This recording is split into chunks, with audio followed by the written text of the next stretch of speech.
Pendant des décennies, Evelyne Delia a annoncé les tempêtes, les éclaircies et les changements de saison avec ce sourire que des millions de Français connaissent. Pourtant, les orages les plus violents de sa vie n'étaient jamais dessinés sur une carte météo. La maladie, la perte de l'homme qu'elle aimait depuis sa jeunesse, puis le départ de ceux qui avaient de partager son histoire, ont laissé des blessures invisibles. Et aujourd'hui, un autre nom revient doucement autour d'elle. Simple présence rassurante, ou signe qu'un cœur longtemps refermé pourrait encore battre autrement. Bien avant les cartes météo, les plateaux illuminés et cette voix devenue familière dans des millions de foyers, Evelyne Delia n'était qu'une jeune fille discrète, née à Cologne et élevée à Paris. Fille unique, elle grandit dans un univers calme, presque silencieux, entre un père directeur commercial et une mère qui tenait une parfumerie. Là, pas de frères, pas de sœurs pour partager les secrets du soir. Très tôt, elle apprend à garder beaucoup de choses pour elle. À cette époque, rien ne semble annoncer la télévision. Evelyne étudie l'anglais à la Sorbonne. Elle imagine un avenir plus sage, peut-être dans l'enseignement, peut-être dans la traduction. Une vie ordonnée, loin des projecteurs. Puis le hasard frappe à une porte qu'elle ne pensait même pas ouvrir. À la fin des années 1960, elle entre dans le monde de la télévision comme speakerine. Ce qui devait ressembler à une expérience devient peu à peu son destin. Le visage est jeune, le sourire impeccable, mais derrière cette apparente facilité se cache déjà une qualité qui ne la quittera plus, la discipline. Car la télévision ne pardonne rien, une hésitation, un mauvais mot, une seconde de flottement, tout peut être vu, commenté, retenu, puis le métier change. Non, les speakerines, autrefois incontournables, commencent à disparaître. Pour beaucoup, cela aurait pu être la fin. Pour Evelyne, ce sera une métamorphose. Elle refuse de devenir un souvenir vivant d'une époque révolue. Elle apprend, s'adapte, présente d'autres émissions, traverse les mutations techniques et les nouvelles habitudes du public, jusqu'à trouver finalement l'espace qui fera d'elle une institution. La météo. Là encore, le défi est plus cruel qu'il n'y paraît. La télévision aime la nouveauté, la jeunesse, les visages qui remplacent les précédents. Evelyne, elle, choisit une autre arme, la constance. Elle ne cherche pas à courir derrière le temps, elle travaille pour que le temps cesse d'être son ennemi. Peu à peu, sa précision, son calme et son professionnalisme transforment ce qui pouvait sembler n'être qu'un rendez-vous quotidien en véritable lien avec le public. Mais cette solidité avait un prix. Plus son visage devenait public, plus sa vie privée se refermait. Evelyne apprit à séparer deux mondes, celui que la France regardait et celui qu'elle protégeait derrière les portes de sa maison. Car bien avant que le public ne l'applaudisse, quelqu'un connaissait déjà ses doutes, ses fragilités, ses ambitions et même ses silences. Un homme l'avait rencontrée alors qu'elle n'avait que 19 ans et pendant plus d'un demi-siècle, il allait devenir le témoin le plus intime de toute son histoire. À 19 ans, Evelyne ne savait pas encore que la télévision allait faire d'elle l'un des visages les plus familiers de France. Mais Philippe Maraninchi, lui, était déjà là. Il ne rencontre pas une vedette, il rencontre une jeune femme encore loin des projecteurs, avec ses rêves, ses hésitations et sa profonde réserve. Leur histoire ne se construit pas dans le bruit. Elle avance lentement, presque à contre-courant d'un monde où tout devient public. Philippe choisit une place rare, celle de l'homme qui accompagne sans chercher à être vu. Quand la carrière d'Evelyne prend de l'ampleur, il ne se met jamais en compétition avec sa lumière. Il la suit dans les événements, l'encourage, plaisante même sur son propre rôle, allant jusqu'à se présenter avec humour comme « Monsieur Deliat ». Derrière la femme impeccable que les téléspectateurs voient à l'écran, il existe un couple fondé sur une complicité ancienne, une fidélité construite bien avant la célébrité. Philippe connaît celle que le public ne voit jamais, celle qui doute, qui se fatigue, qui rentre chez elle après avoir souri sous les projecteurs. Et Evelyne sait qu'au milieu des changements de la télévision, une chose reste stable. Cet homme qu'il a connu avant les applaudissements. Les années passent, leur fille Olivia grandit. La carrière d'Evelyne devient une institution, tandis que Philippe reste volontairement en retrait. Dans un univers habitué aux séparations rapides et aux vides sentimentales exposés, il traverse plus d'un demi-siècle côte à côte. Mais aucun amour, aussi solide soit-il, ne peut négocier avec le corps. Peu à peu, la santé de Philippe se fragilise, les inquiétudes deviennent plus fréquentes, les rendez-vous médicaux plus lourds, et une ombre s'installe derrière cette image de couple paisible. Evelyne continue pourtant d'avancer, parce que c'est ainsi qu'elle a toujours vécu, tenir debout d'abord, montrer la douleur ensuite, ou parfois ne jamais la montrer. C'est là que leur histoire bascule. Le temps qui les avait protégés pendant des décennies commence à leur présenter l'addition.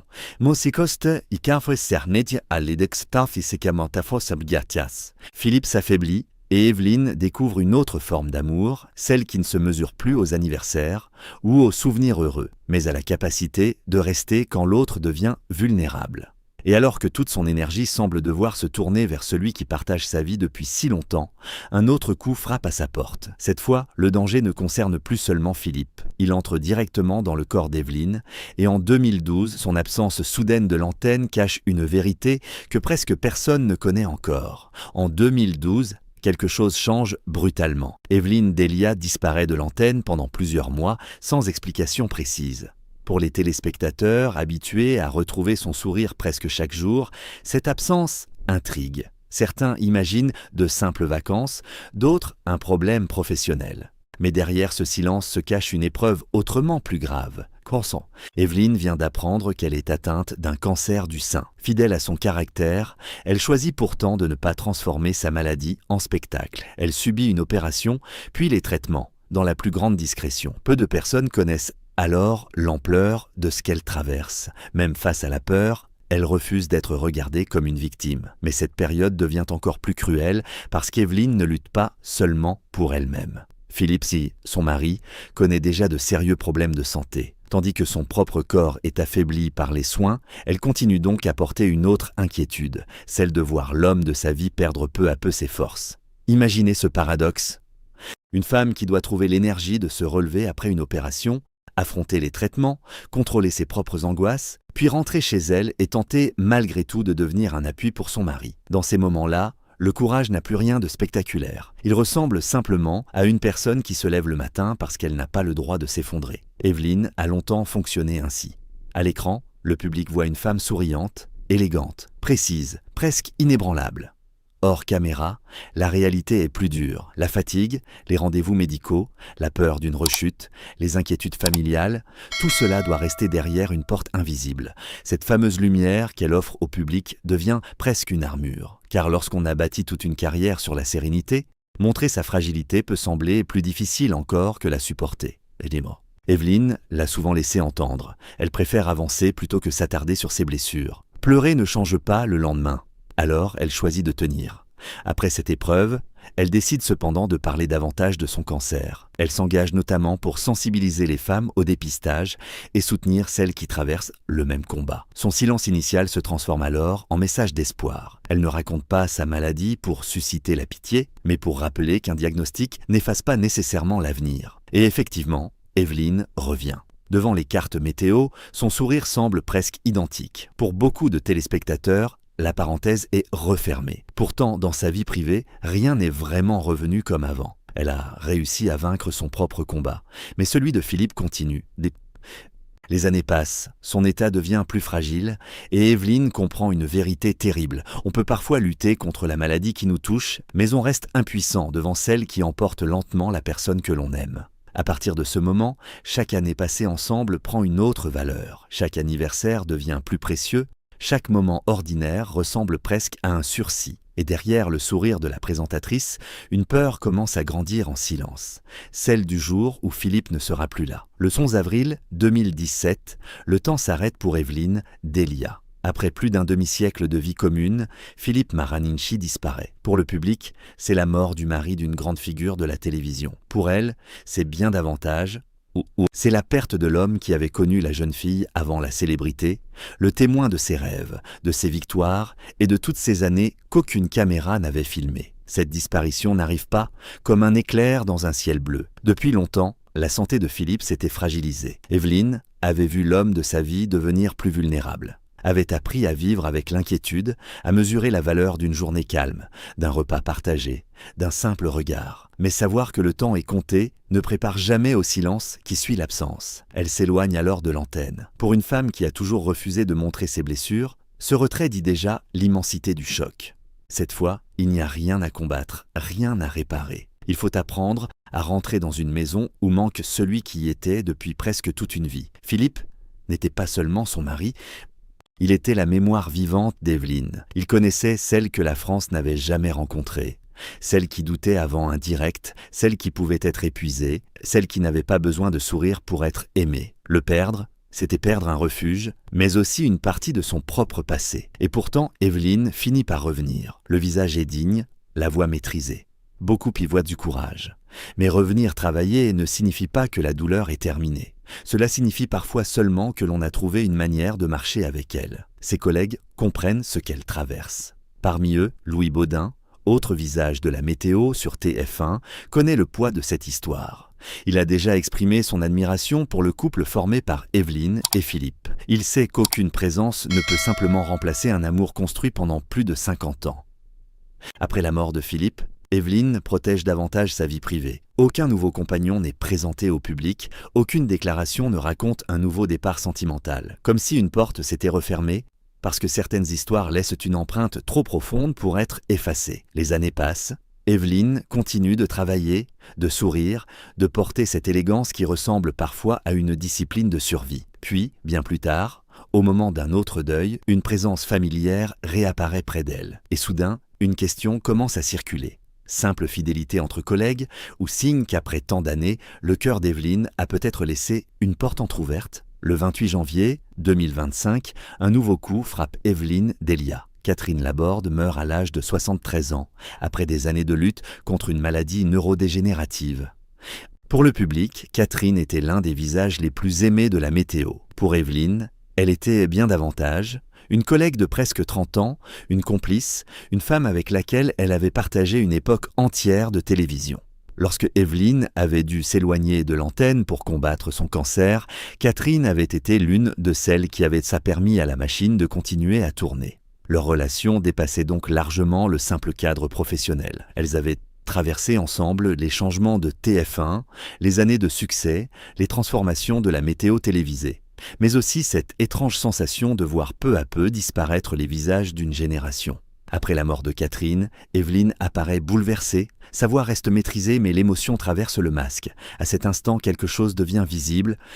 Ouf, la femme que l'on croyait inébranlable porte désormais le poids de trop nombreuses absences. Philippe n'est plus là, Catherine vient de partir, et autour d'elle, le temps semble accélérer. Lors des hommages et des moments entourant les obsèques, un autre visage familier appartient naturellement à ce cercle, Louis Baudin. Lui aussi est associé depuis longtemps à la météo de TF1.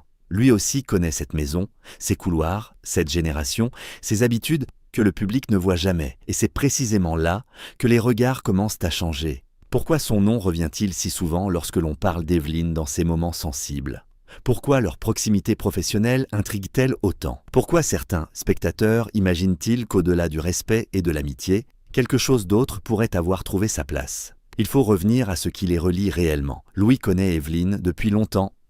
Ils partagent le même univers professionnel, la même exigence devant les cartes météo, la même exposition médiatique. Et surtout, Louis connaissait la place immense qu'occupait Philippe.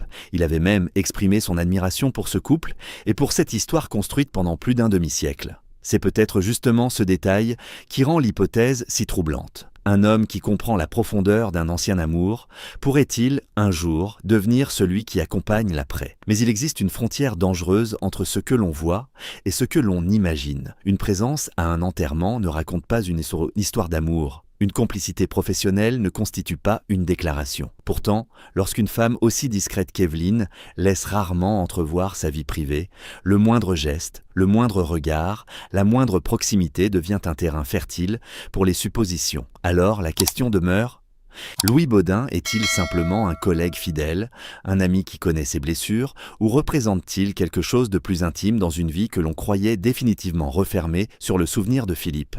Pour comprendre jusqu'où cette histoire peut réellement aller, il faut maintenant séparer les signes des faits, car parfois, le plus grand piège n'est pas ce que les célébrités cachent, mais ce que le public veut absolument croire. À ce stade, la tentation est grande de transformer quelques apparitions communes, des années de collaboration et une proximité évidente en histoire d'amour. Pourtant, c'est précisément ici qu'il faut ralentir, car entre ce que le public espère voir et ce que les faits permettent réellement d'affirmer, il existe parfois un gouffre. Evelyne Delia et Louis Baudin se connaissent depuis longtemps.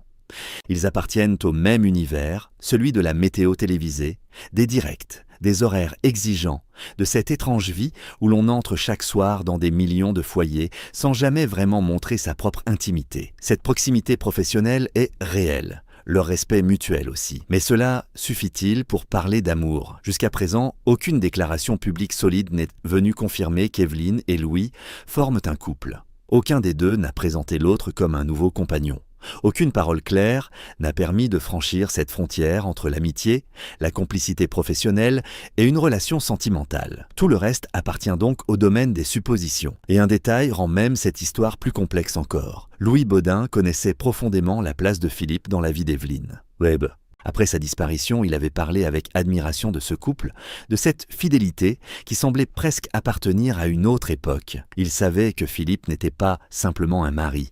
Il était une partie de l'identité affective d'Evelyne. Alors peut-on vraiment imaginer qu'un nouvel homme efface cela? Probablement pas. Mais c'est peut-être justement là que le public se trompe. Aimer de nouveau, si cela devait arriver un jour, ne signifierait pas remplacer Philippe. À un certain âge, les sentiments ne cherchent plus forcément à recommencer la même histoire.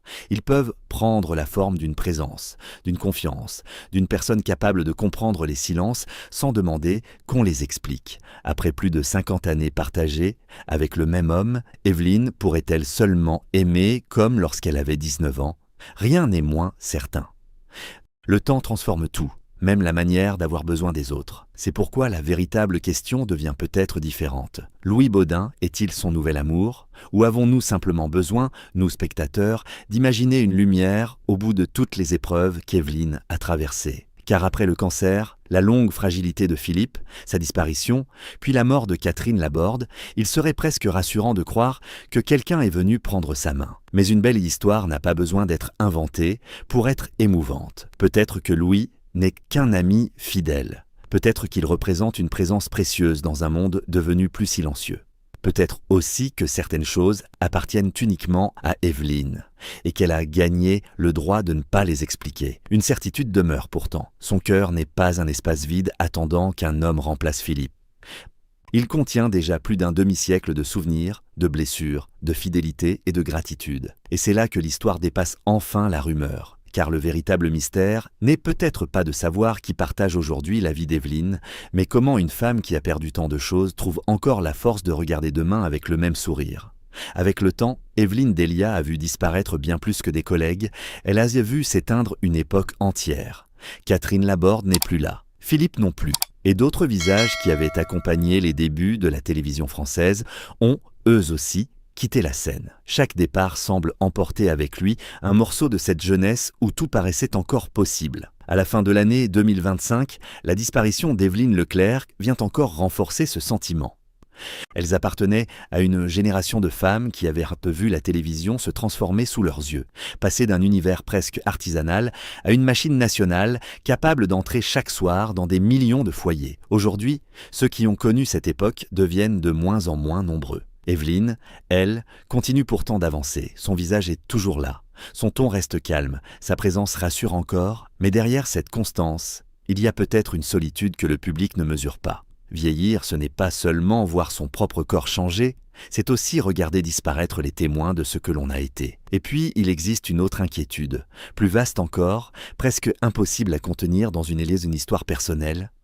En 2014, Evelyne avait participé à un bulletin météo fictif imaginant la France de 2050, avec des températures extrêmes destinées à alerter sur le réchauffement climatique. À l'époque, ces chiffres semblaient lointains, presque irréels.